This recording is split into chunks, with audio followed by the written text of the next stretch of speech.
এটা খুব দুর্ভাগ্যজনক যে আমি স্টেট ব্যাংক অফ ইন্ডিয়াতে চাকরি করতাম, তাই আমি একজন এসবিআই পেনশনার। আমার উপর স্টেট ব্যাংকের উৎপীড়ন অনেক আগে থেকেই চলছে। এখন উৎপীড়নের আরেকটা পদ্ধতি যোগ হলো। আমার সঙ্গে কয়েক বছর আগে স্টেট ব্যাংক একটা ভয়াবহ অপরাধ করার কারণেই এই উৎপীড়ন। আমি এই বছরের ফেব্রুয়ারি মাসে পেনশন থেকে একটা লোন নিয়েছিলাম। ইএমআই এর তারিখ সংক্রান্ত একটা ভুলের জন্য আমার একটা ইএমআই পেন্ডিং পড়েছিল।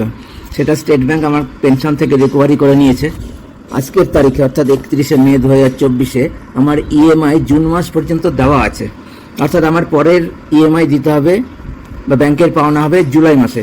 কিন্তু স্টেট ব্যাংক আমার পেনশন অ্যাকাউন্টে পরবর্তী 2টা ইএমআই এর টাকা হোল্ড করে রেখেছে, তার মানে জুলাই আগস্ট। স্টেট ব্যাংকে চাকরি করার সবচেয়ে খারাপ দিক হচ্ছে স্টেট ব্যাংকের অপরাধ বা প্রতিহিংসার প্রবণতা। এই পেনশনের টাকাই আমার একমাত্র সম্বল।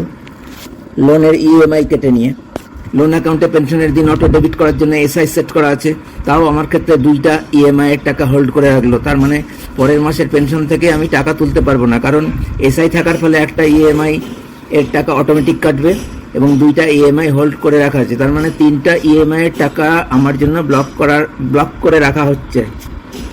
কিন্তু আমার পেনশন তো 3টা ইএমআই এর মোট পরিমাণের চেয়ে কম, অর্থাৎ আমি পরের মাসে পেনশন থেকে কোনো টাকা পাচ্ছি না। এই পেনশনটাই আমার একমাত্র ভরসা। তাহলে আমার 4 জনের সংসার চলবে কি করে? আর্থিক সমস্যার পশ্চাৎপটে যদি আমার পরিবারের কোনো ভয়ঙ্কর ক্ষতি হয়ে যায়, কে বা কারা দায়ী থাকবে? পেনশনারের ভরণ পোষণের টাকা স্টেট ব্যাংক আটকে দিচ্ছে সম্পূর্ণ বেআইনিভাবে। একটা অপরাধের জেরে আরেকটা নতুন অপরাধ এবং আরো অপরাধী।